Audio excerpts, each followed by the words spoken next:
Today's episode is brought to you by Cars.com. With over 2 million vehicles and 50,000 more added every day, Cars.com will match you with the perfect car for you, your budget, your life, your style. And if you're ready to say goodbye to your current car, Cars.com will get you an instant offer to cash it in. Just start by entering your license plate and get matched with a local dealer who will write you the check. So whether you're looking to buy or sell, just go to Cars.com. It's magical. Hello, friends. Welcome to Kirk Your Enthusiasm. Today, I am joined by my friend, Katie Heindl. How you doing, Katie? I'm doing well, buddy. How are you? You know, we were just whining, or I was just whining pre-show that I don't really want to be doing anything, but basketball is about to rev up. We're recording here on Wednesday morning, the day the schedule is going to release. And we have, some stuff to talk about finally. But if you're unfamiliar with Katie, first of all, she writes her own substack called Basketball Feelings, which is one of my favorite places to read things. Katie, your post Vegas piece was particularly delightful. It's you do it when you write in your Basketball Feelings blog. It's like the sort of writing nobody does anymore, and I really love that. She is also a prolific freelancer. I found her stuff at Dime Blog. Dime Blog's Uprocks, right? Yes, it's owned by Uprocks now, but its own little protected entity. Yes, and is also co-host of the Dishes and Dimes podcast, which I listened to a couple times during the playoffs when I was trying to figure out what everybody was thinking about my Mavs. So first of all, guys, if you haven't checked the show notes yet, go ahead and take a look, because I've dropped the link into Katie's most recent piece that I've read, written about 3 days ago, called Exits, the Dualities of Dallas, where you write about the Mavericks and really kind of about the city and North Texas in general. And I don't want to spoil any of it because I don't think I would do any of the piece justice. But, as you're kind of making your way through the off season, what sort of kind of drew you to start thinking about the Mavs and write this piece?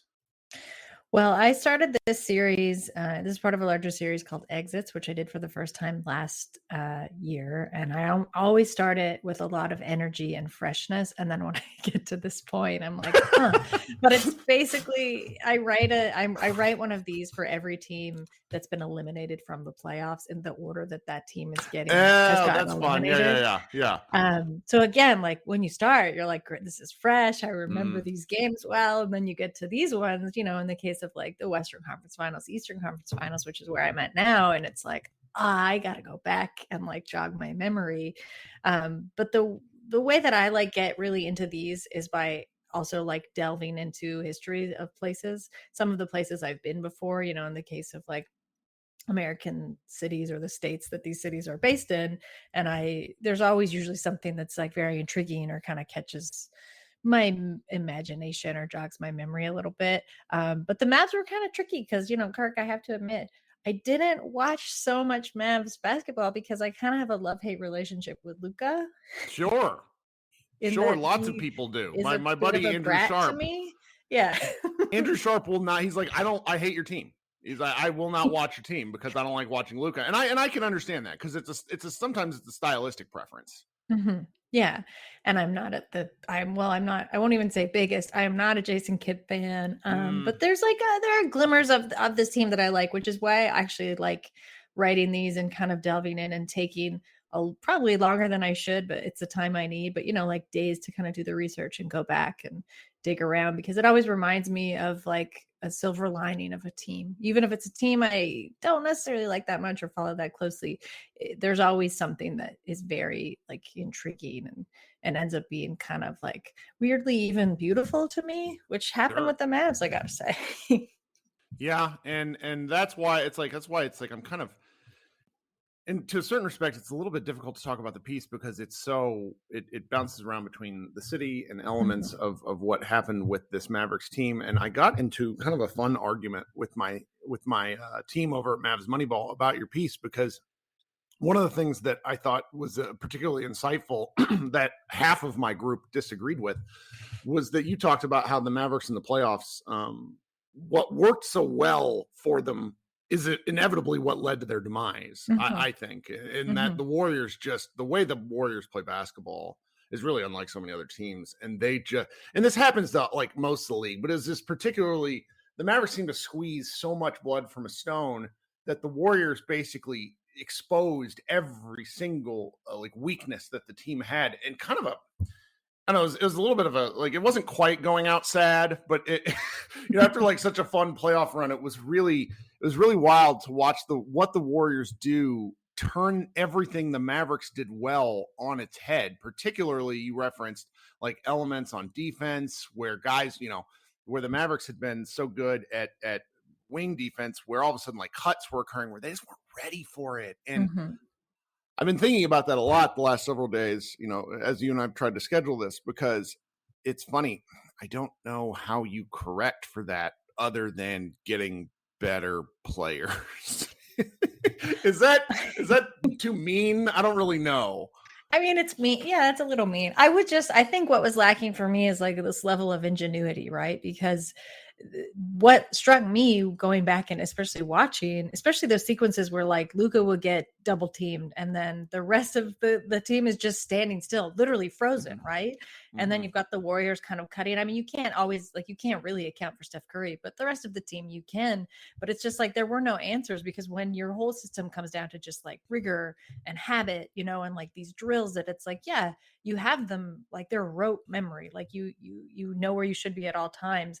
But when a team kind of comes in and explodes that because they don't act the way that you're expecting them to, it actually reminded me of what the Mavs did to the Suns, but then it happened to the Mavs. Like the Warriors just did the same thing to the Mavs. And like when you kind of take ingenuity out of the game, which is what struck me so much as some of Luka's frustrations with that series, because it sort of hobbled him, right? Like, and I wouldn't even call him the most like crafty or like, player. Like that's not necessarily how he is, but even the way that he seemed kind of boxed in to not be himself emotionally, like, and this is me who I said, like, I don't really like watching him because I feel like he's a brat. He didn't look like a brat at all. And like, that was kind of a bummer, because it's like, where's Luka? Like he has to be the guy that's like frustrating the hell out of this opposing team, right? And like, he didn't get under anybody's skin. Like Draymond just kind of got under his skin. And I think without that freedom and flexibility, and like, mind games are part of, especially like at that level of the playoffs, right? Like they have to be. And it just kind of seemed like you got this polite version of what in the exit series previous to this, which was the Suns.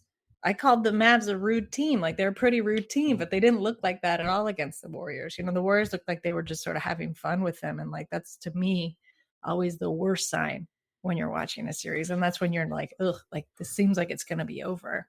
Right. And that's where it's made sort of discussing the offseason and where the Mavericks go from here particularly difficult, because I don't want to rain on anybody's parade, because I had a great time getting to the Western Conference Finals as a fan, and as I don't really go to games as media because I'm not really media. But so it's like I watch them very much from a fan perspective, and they're going to have to change some things up, because how they got there, I don't necessarily think is a sustainable thing you can replicate again, because effort gets you so far in basketball.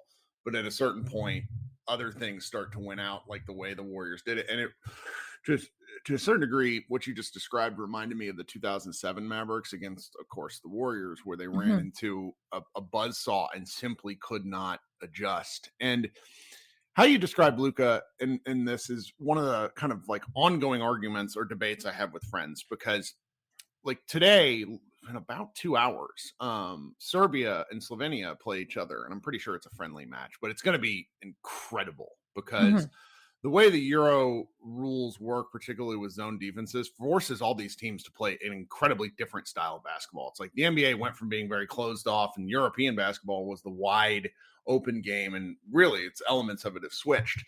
And as I've watched Luka play overseas, he plays wildly different. I mean, wildly different, to where he'll be off ball, he'll set screens, he'll flash, and he'll cut. And there's frustrating is not the right word, but the Mavericks have to figure out something to where you can get more out of him like that, because I think as the team's built, the math sort of favors him doing this. I mean, he's simply a better option than Tim Hardaway taking it off the dribble. Like, it's kind of, I don't want to disparage any of the rest of the team, because I think what they did as a team was interesting. But for the Mavericks to take another step, particularly offensively, defensively, I think what they did is, at least, if not sustainable, I think they can build on it. And Luka could just play better defense. That would help. But offensively, they're going to have to figure out variations, because otherwise, the spread pick and roll, Luka drives, Luka kicks is not. I mean, the Warriors just blanked it. I mean, it was painful to watch. So I don't know. That's where my head is because just seeing these two like contrasting styles of basketball played by the same sort of like generational talent is very odd. Yeah. I was just going to say, like, I've never really thought of the Mavs as like this mechanics team. And that's kind of what Jason Kidd had them doing. I see that how it worked well during the regular season, when I feel like the rules are generally a little bit more applicable. But like the Warriors weren't even like, sometimes they're not even drawing up a play, right? It's just like Steph and Draymond like going out there and kind of watching for each other. And like, you can't necessarily account for that. And this is not just to suggest that like the Mavs don't have smart players, sure. But when you turn something so mechanical, you're kind of asking your players to not have to like be as spontaneous anymore, right? In the game, you're trying to take that guesswork away. But like, again, to me, that level of the playoffs, like, it's all guesswork. Like, it is more randomized than not. And I think that's where they got tripped up. Yeah. So, well, you had a part in your piece, and again, don't want to spoil it, but you talked to Rick Carlisle, and Rick Carlisle is one of the reasons I don't go to games, because in 2013, I went to a practice and wasn't paying attention whenever they were like clearing out during shoot around. And he realized I wasn't paying attention and just lit me on fire. And I'm like 25, and like he's kind of like, he's got really stern professor energy. He's a very stern man. And I was just like, I'm not really a timid guy, but something about it, I was like, nah, no, this isn't for me. But I wanted to know, like, you talk in this piece about him talking about Tim Hardaway. Tim Hardaway is a very fascinating piece for me. And I wonder if you could sort of expound on it a little bit, just because he seemed to talk about Tim so lovingly, which amuses me to a degree. He did. And I have to say, like, this was, I've interacted with like, after that, I interviewed Jenny Busek, and it had to all go through all the media requests for the Mavs at that time had to go through Rick Carlisle. So I guess like I made a decent enough impression that he was like, yeah, you can talk to Jenny. I don't know if it's the same as that anymore now that they're both gone, but it was in Toronto. I was writing a feature, which I did write. It's on Dime if you want to go back and find it. On Tim. Yeah. Who I also found, like, I didn't want to get too into it, but this whole piece was about like dualities. And I find Tim Hardaway Jr. has like that kind of duality that I was going after specifically in that moment. Like, I went to talk to him pregame. He's like just outright refused me, and his headphones on, like super like, no. He had a great game. Mavs had a bad game. Post game, Tim was like, he was like freaking out a bit in the locker room, and it was sort of like he was yelling and he was kind of tossing stuff, and I was like, great, like I have to talk to him now, is my only window.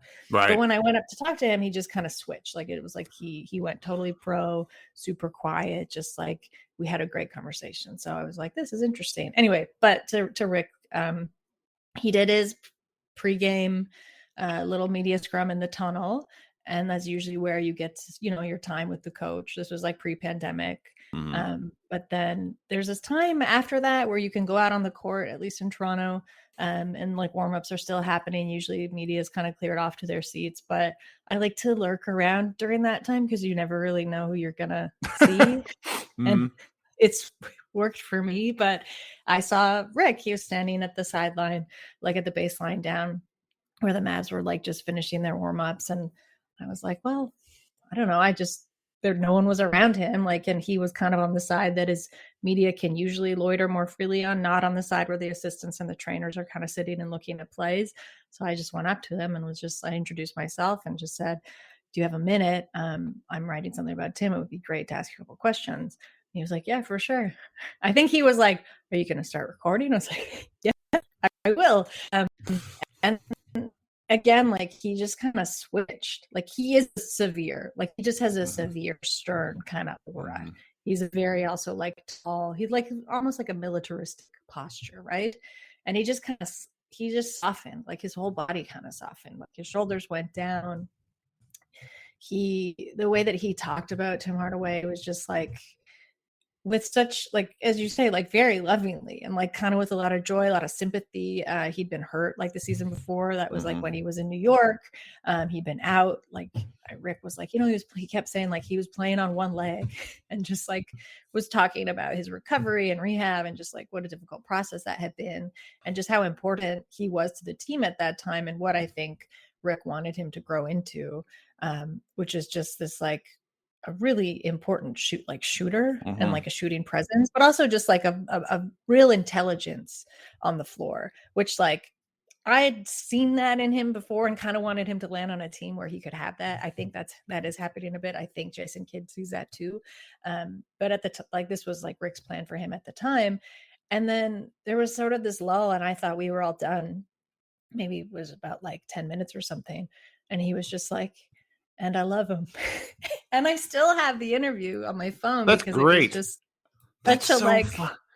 Yeah. That's so interesting. I know. And he was like, you got everything you need. I was like, yeah, that was beautiful. Thank you. Yeah. And it was just like it was less a conversation of like, X's and O's and what does this guy kind of mean to your team than just like expounding on the personal kind of qualities that he really liked in this guy. And then what that kind of brought to the team, which I have a subset called Basketball Feelings. Obviously that's my dream to talk like that about athletes, but that doesn't always happen. And that it happened with Rick Carlisle. I know people, maybe have their issues with him and he can be a little bit cantankerous, but that's just always like stuck with me, obviously. He always struck me, granted, I laid out some show notes, but let's just throw them out the window. Carlisle, like I defended Carlisle as a fan for a really long time. I sort of settled on the fact that with the Mavericks team that they have right now, he's not necessarily the right guy, but he squeezed so much from so many limited rosters. There was a year that the Mavericks lost to the Thunder in it's like 2015, maybe 2016. They lost the Thunder in the opening round of the playoffs 4-1. And the reason they won one game on the road was because he put Raymond Felton, Raymond Feldman, in an incredible position to score like 20 something points and basically like lead the Mavericks as the Thunder shot like 30%. He's such an interesting man in that he takes players who might, like, all these guys have incredible skill. They're NBA players, but he has the ability with certain guys. I did this with OJ Mayo for a few months before Mayo wasn't able to make things work, but really get the most out of guys with specific skills. It's like he takes certain things as personal challenges because Tim Hardaway, his career before the Mavericks, like he got a pretty good sized contract before the Knicks wanted to get rid of him, but he was looked at as like an albatross in the KP deal and arguably ended up being the best player. I mean, and that's and largely because I think, the Mavericks and Rick Carlisle said, okay, Mr. Hardaway, do this and you're going to get paid a lot of money. And he did. And I find that sort of basketball chemistry in coaching, particularly coaches who are able to like sort of see the seed in the genius. I don't know. I love that. It's trust too, I think, right? It's also like, it's a two-way kind of trust, like not just in the coach, but like in a player like Tim Hardaway, who at that point in his career, it's kind of like, okay, are you going to redefine yourself? Like, what are you going to dig into? You're going to become a role player. Like, what are your options, right? Like there become less options for guys as they go forward in their career than when they started. And I think that requires some trust as this coach comes along and is like, I need you to do either like exactly this or take a step back and kind of like meld your game more to our system or the way that we want to play this season to be like, okay, sure. Let's see what happens. In some cases, yeah, what have you got to lose? But sometimes like it can conceivably backfire, right? So I think it does speak to good relationships and good trust. And, there's reasons why not all coaches have that, right, with their players. Yeah. And it's funny. Jonathan Sharks has told me for years, he's like, more often than not with these players, it's about what they want to do until they get to a certain age where they realize what's best for them. Mhm. You know, when you're one of the best players, like if you're the best 300 players in the world, who's going to tell you to do anything? And that just sticks with me. And it makes me wonder that had, you know, a 28-year-old Luka Doncic played with Rick Carlisle, if that would have worked, as opposed to a 19-year-old Luka Doncic, because Yeah. those two never clicked. I think Rick Yeah. valued his genius, but I don't think they worked for for understandable reasons between a 19-year-old and a 60-year-old man. But I don't know. It's something that I wonder, the way you and some of the people who I've figured out don't, they appreciating Luka versus liking watching him are two very different things. And so as I go through this summer is, we have all this just time to think about basketball, and, we get to watch a little bit of it, but it's a different deal. That's sort of on my mind. Go ahead. I was just going to say, I think what's going to happen this coming season, because there's something to be said for like suffering that kind of defeat for a star like Luka. Mm-hmm. I think it will. I like hesitate to use the word humble, because I don't think that I don't mean that in a connotation like he has to be humbled.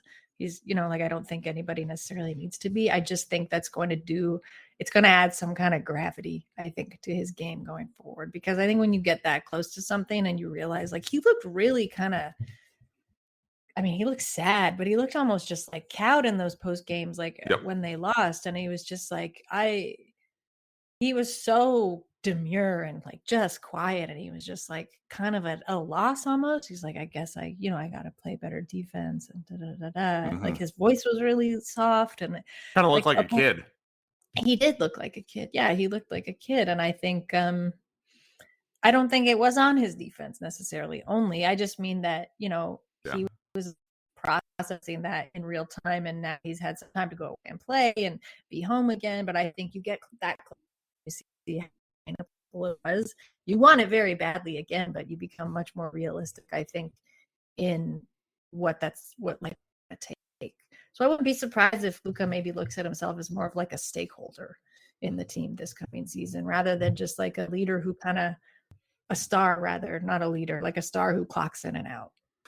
I over at Mavs Moneyball, we accept kind of pitches from, I'm a fan site. So we accept pitches. And one of the funny things about getting like a Slovenian fan base is all of a sudden you have these folks from overseas who are like, I'm reading your site. You're all wrong about Luka. Here's why. Well, anyways, this one guy sent me a really long piece that I ran today that essentially talks about how what they're doing in Eurobasket right now with him and Dragic playing together is a role reversal for him and Dragic, because Dragic was Batman and really led them in 2017 to Eurobasket and then stopped playing international basketball. Whereas Luka has continued to play with the Slovenian basketball team, and they've basically finished 3 straight times in international competitions in 4th place. Like they got, they played in the bronze medal game against Australia last year. Slovenia has 2.1 million people, which is 1/4 the size of Dallas, and they made it all the way. And this writer basically made the argument that this sort of stuff where Luka wants to represent his team is forcing him into a leadership role, because what you said there, I think, was interesting, where you said, you caught yourself, you said leader, and then you said star. Excuse me. And I think that that's a development point for him. Dirk Nowitzki had the same issue. He was a quiet guy, play reflect, he wasn't like Luka in the demonstrative sense, but that sort of thing where you sort of like have leadership hoisted upon you, even if it works for really transcendent players. I think it sort of works itself out over time. I'm hopeful for him, because I think that a lot of what you described there, it's like, this is a guy who, I don't know, we've seen NBA superstars that just like, they don't take losing in a way that is constructive. They take it in it, they try to, we've seen some of them shirk responsibility. And I don't know, something about that gives me a lot of hope for Luka still. I mean, obviously he's great, but we're sort of talking like bigger picture things here. Yeah.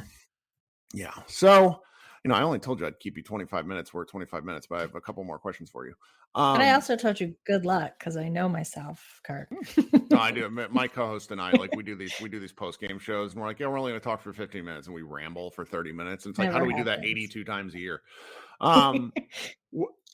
what are some things that you're like looking forward to this season? Like, we're sort of in the dark ages of NBA time where everybody's unhappy, like, because everyone wants KD to work itself out. Like, all these I'm tired of hearing about these players, so I'm really looking forward to like bigger picture stuff for the actual basketball. Is there anything that you're looking forward to?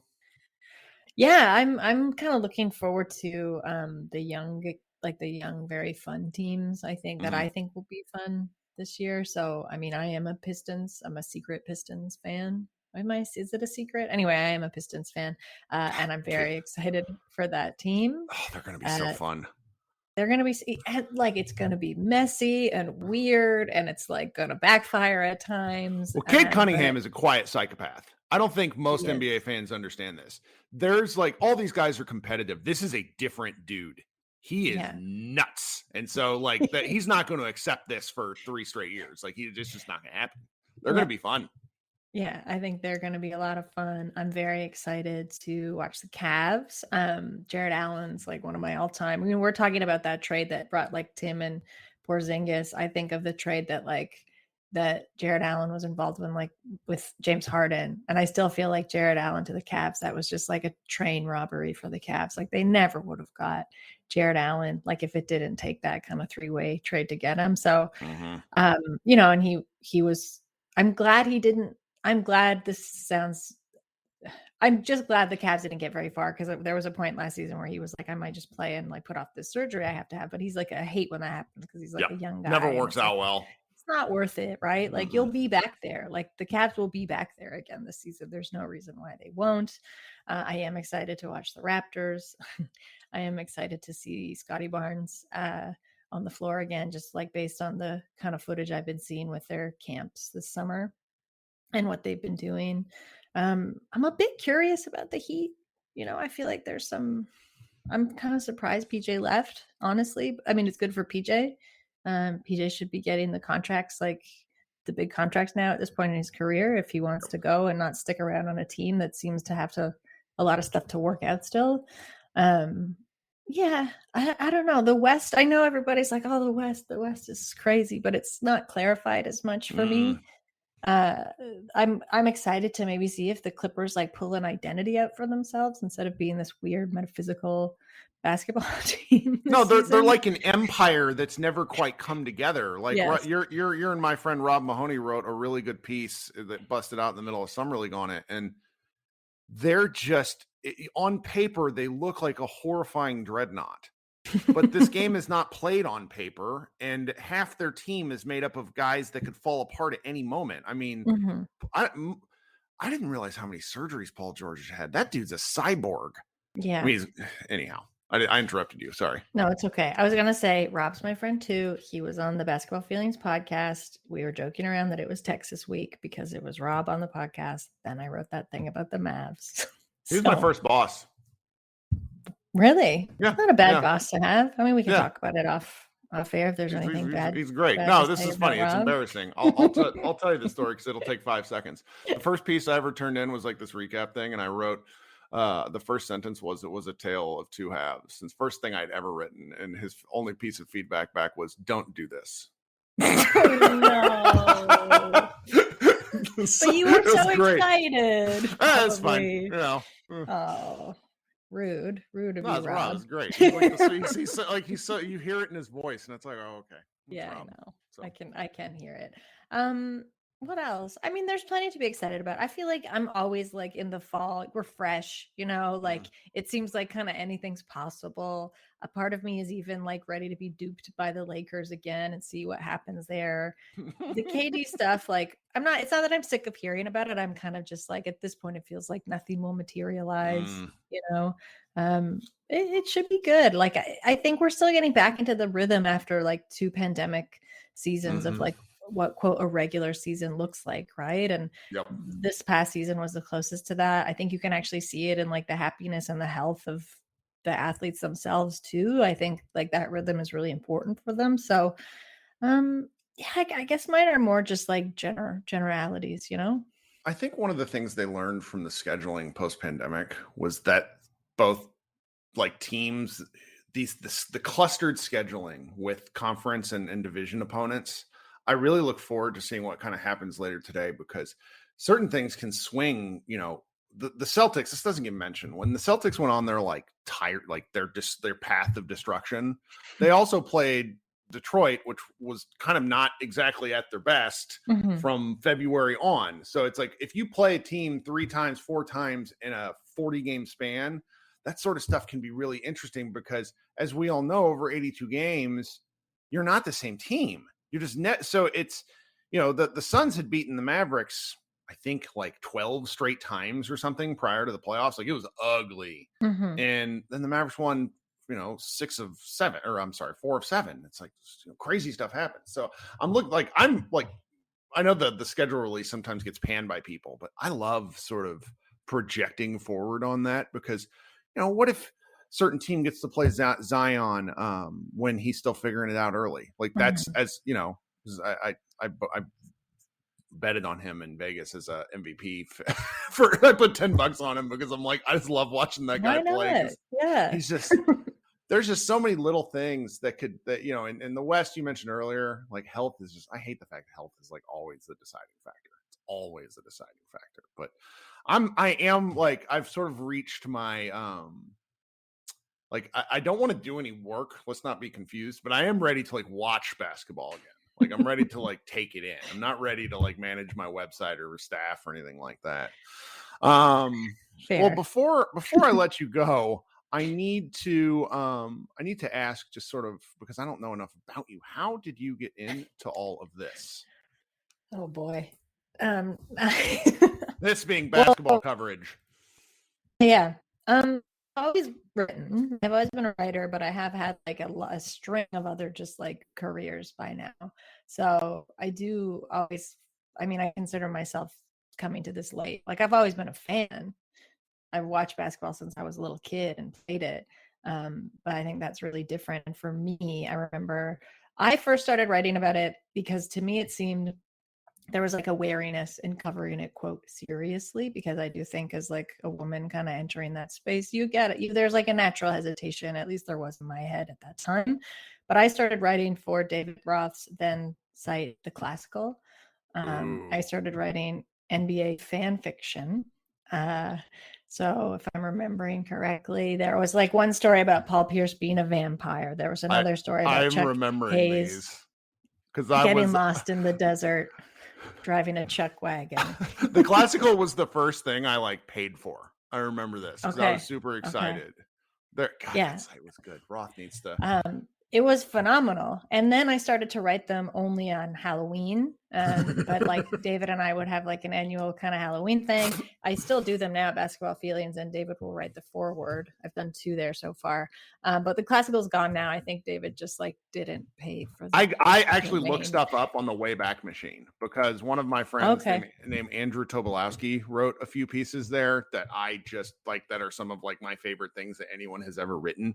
And so I have them saved. So it's like, I will go look, do keyword searches. Like, it'll take forever because the Wayback Machine doesn't really like work that well, but like I've teased Roth about this a few times. Like, that site was like, does it need anyone to pay the thing? Because there's just so much good stuff on it.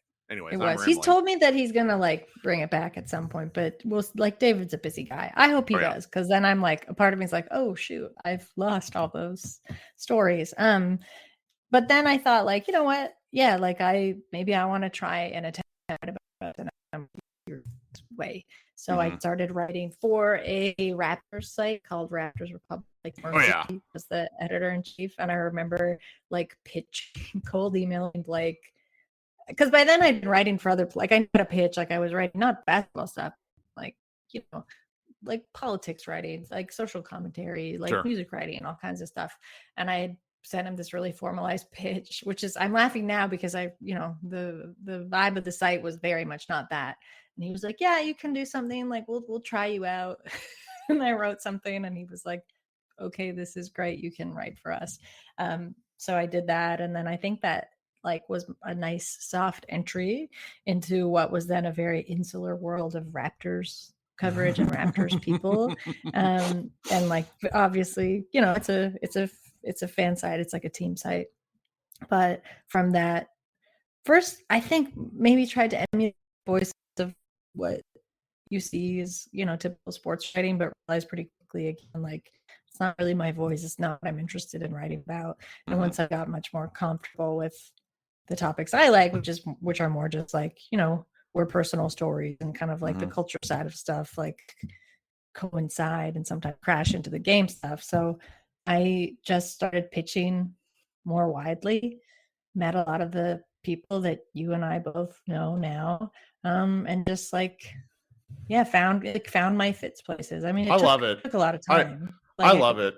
How Nobody many writes years? like you. Like, thanks, man. I mean, like, because it's, the site I write for, and if any of my editors happen to be listening to this, love that you let me write, but you don't like that. This, like, certain places, just so much of it is content mill.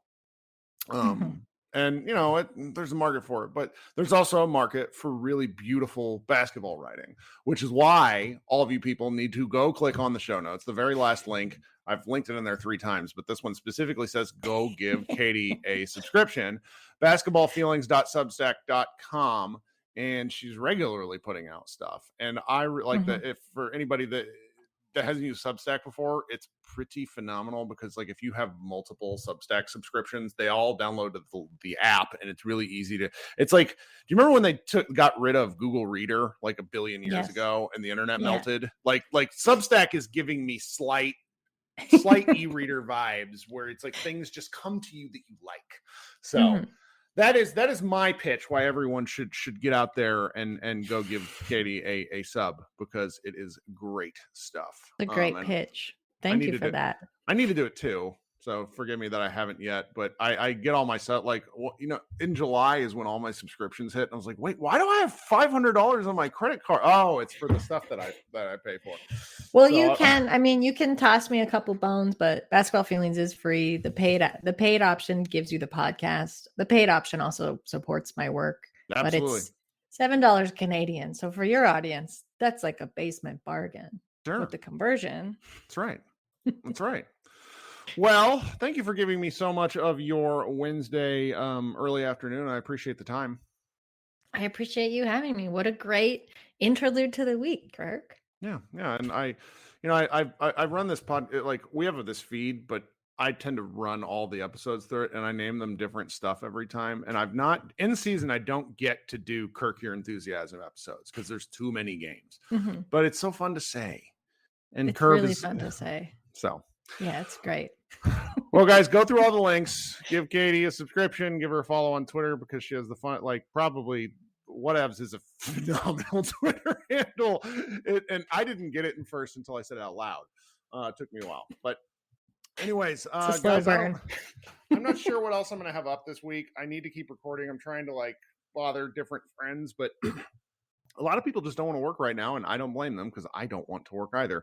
So we'll probably have something up about the coming Eurobasket and anything else I can think of. But right now, it's mainly just waiting until Eurobasket's going full force, and then training camp, which I think kind of gets pushed back to the second half or almost end of September at this point. So everybody enjoy your week, and I will talk with you soon. Bye, guys.